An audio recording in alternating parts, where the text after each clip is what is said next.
السلام عليكم، ازيكم حلوين؟ عاملين ايه؟ يا رب دايما تكونوا بصحة واحسن حال. لو انت الاول مرة تشوفينا في القناة دي، قناة منوعات فادية. اتمنى لو الفيديو عجبك تعمل لنا لايك وتشير الفيديو لاصحابك. النهاردة بقى هنعمل ايه؟ حاجة حلوة كده هتنفع في الصيف وفي الشتاء في اي وقت، يعني مش هتفرق معانا. معايا هنا كيلو حليب، ومعايا هنا الكاستر، معايا هنا سكر هاخد منه على قد ما هحتاج، وطبعا بقى الموز والجيلي على جنب كده. دلوقتي هبتدي ان انا اخد ايه. دلوقتي بقى هبتدي ان انا انزل بنص الحليب كده يسخن، او اكتر من نص. وبقيت الكمية بتاعتي هاخدها هنا بقى عشان ادوب فيها الكاستر والسكر بتاعي. معايا هنا ده كيلو حليب، يعني الكيلو حوالي 4 كوبايات. كل كوباية ليها معلقة كاستر كبيرة من دي. هنزل بقى هنا ب4 معالق كاستر كبيرة كده،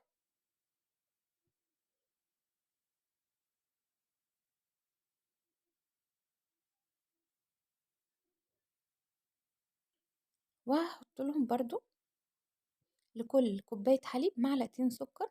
وبراحتك، انتي عايزة تزودي السكر تمام مفيش مشكلة، عايزة تقللي مفيش مشكلة. بس بالنسبة لي كانت معلقتين السكر لكوباية الحليب ومعلقة الكسر كانت كفاية بالنسبة لي، ادتني طعم حلو جدا. طبعا الكسر بتاعنا ده في الاضافات بتاعته فيه الفانيليا، مش هنحتاج ان هنحط فانيليا ليه خالص.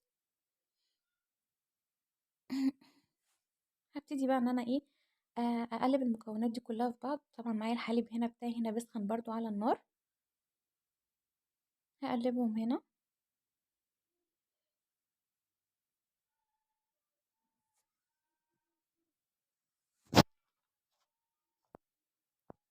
لحد بقى ما المكونات بتاعتي كلها تدوب مع بعضها كده. وبعدين هنزل بقى بالخليط بتاعي ده على الحليب السخن. عايزة تعمليه كله على السخن مفيش مشكلة، عايزة تعمليه كله بارد مفيش مشكلة. هنزل بقية شوية الحليب بتوعي كده. اخد مني لتر حليب، و4 معالق كاستر، وست مع اسفة 8 معالق سكر.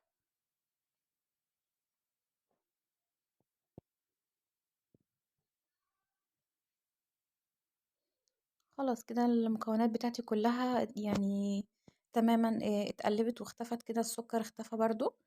يعني ما كانش فيه لا شويه صغيرين خالص كده، ونزلتهم بالسباتيولا برضو عشان ايه القوام بتاعه يبقى كويس كده معايا. هقلبهم كلهم بقى بالحليب السخن كده، وهستنى معايا لغايه ما ان هو يبتدي يتقل معايا. شايفين شويه السكر دول هنزلهم برضو زي ما قلت لكم. هفضل بقى اقلب فيه كده، ايدي بقى اقلب فيه باستمرار كده عشان ما يتكتلش مني. طبعا هو مش هياخد وقت خالص، يعني هيبتدي يتقل معايا بسرعة. شايفين ما شاء الله، يعني هو كده خلاص. انا عايزة القوام ده، ولا هو خفيف قوي ولا هو تقيل قوي.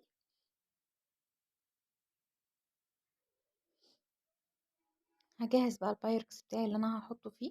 عايزة بقى انت تحطيه في بولات صغيرة، كل واحد هياخد البولة بتاعته تمام مفيش مشكلة. عايزة تحطيه في قالب واحد وتقطعيه تمام مفيش مشكلة. إيه اللي يريحك انتي، وعلى حسب طريقة التقديم بتاعتك اللي انتي بترتاحي فيها. خلاص هنا طفيت النار بقى عليه.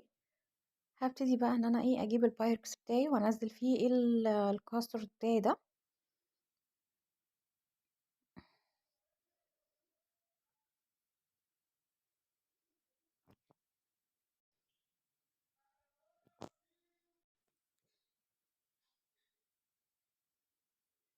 هبتدي بقى ان انا انزله في البايركس بتاعي.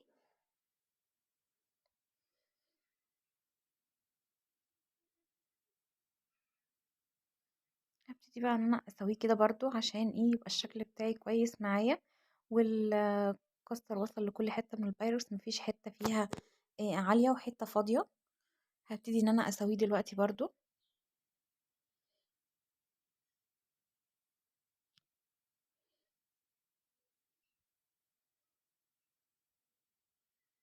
هاشيل بقى البوتاجاز بتاعي كده على جنب وهاهزه كده عشان بس هو بصراحة أول ما نزل كده حسيت إن هو جامد، فهاعمله بالسباتيولا كده برضه عشان أتأكد إن هو يعني كله ملا البايركس بتاعي.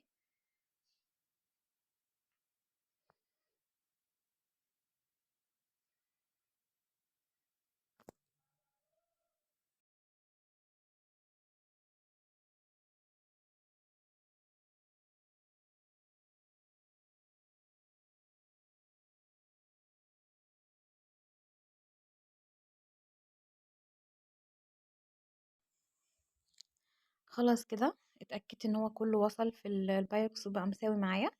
هاسيبه بقى هنا على جنبي لحد ما يبرد خالص، وهبتدي إن أنا أعمل الجيلي بتاعي برضه، لأن هاسيب الجيلي يبرد، مش هانزل بيه سخن خالص. كان في مَيّة سخنة أنا كنت مولعة عليها.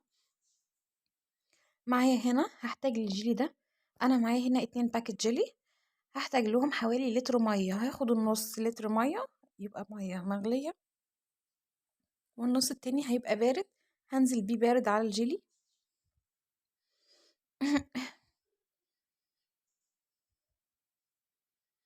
هافتح بقى الجيلي بتاعي كده وأنزل بيه هنا على المَيّة السخنة. معايا هنا حوالي هنا معلقة جيلاتين برضه تساعد إن هو يجمد معايا بسرعة.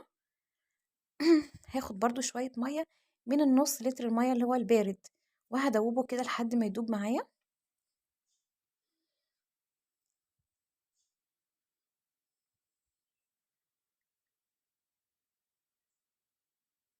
المَيّة هنا معايا بدأت تغلي خلاص أهي، هانزل بقى بالجيلي على طول.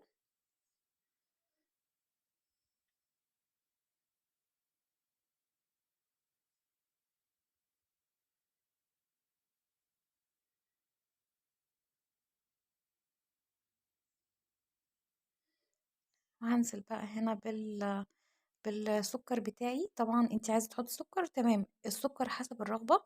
أنا هنا حطيت هنا حوالي 5 معالق سكر لل2 باكت.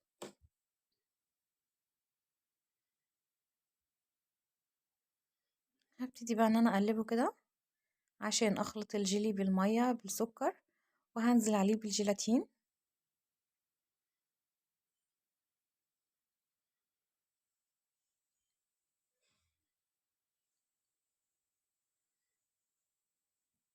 زي ما قُلت لكم أنا هنا استخدمت هنا حوالي لتر مَيّة بس، ما استخدمتش أكتر من كده خالص. هانزل بقى بالجيلاتين بتاعي. الجيلاتين بقى بتاعي كان في الكوباية كده فيه شوية لازقين، فبرضه حطيت شوية مَيّة عشان إن أنا ما اهدرش الجيلاتين بتاعي. فحطيت في الكوباية اللي أنا مقلبة فيها الجيلاتين، حطيت فيها المَيّة ونزلتهم.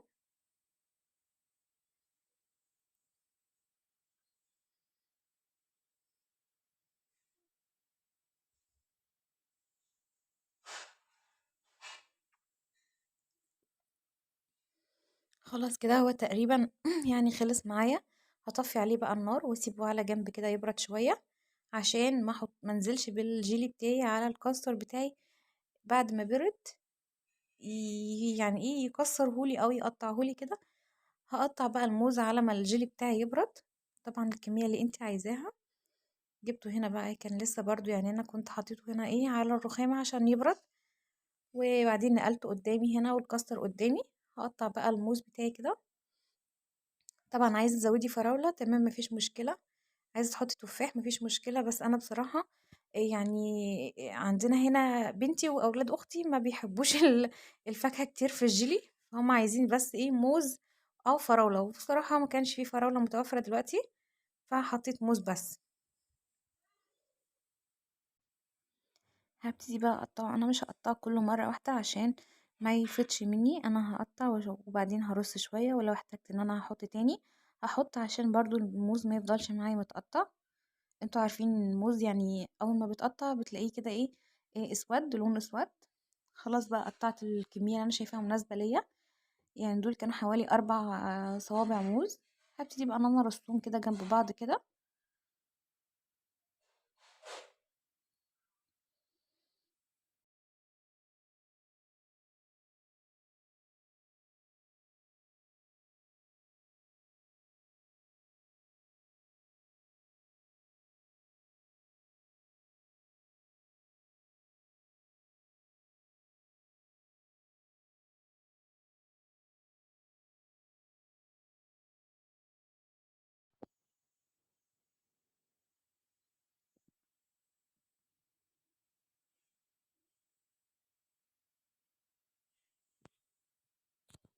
هكمل بقى بقية الكمية كده وبعدين هرجع معاكم.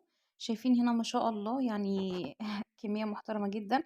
وبعد برضو مع ذلك يعني شايفين البايركس مفيش في مكان الموز اصلا. بس مجرد ما حطيت الجيلي الموز بتاعي كده ايه، يعني ايه عام على الوش كده، فزودت برضو حتتين في الحتت اللي هي ايه الفاضية. هنزل بقى بالجيلي خلاص بعد ما هو برد.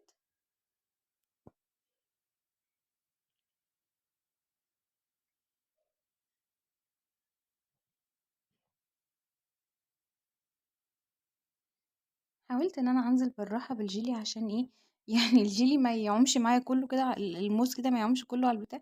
بس برضو مفيش فايده، يعني لازم الموز يعملها معايا كل مره. هجيب بقى موز كده برضو اقطعه في الحتت اللي هي الفاضيه دي.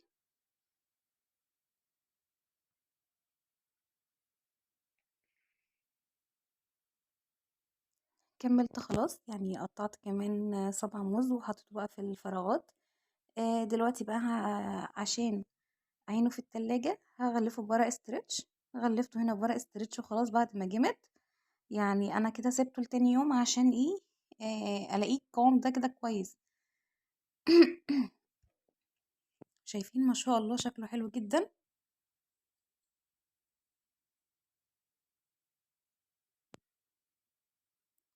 ومتماسك خالص. يعني انا بقيت بهز في الطبق كده، يعني ايه قطعة الجيلي متماسكة على قطعة الكاستر وما شاء الله.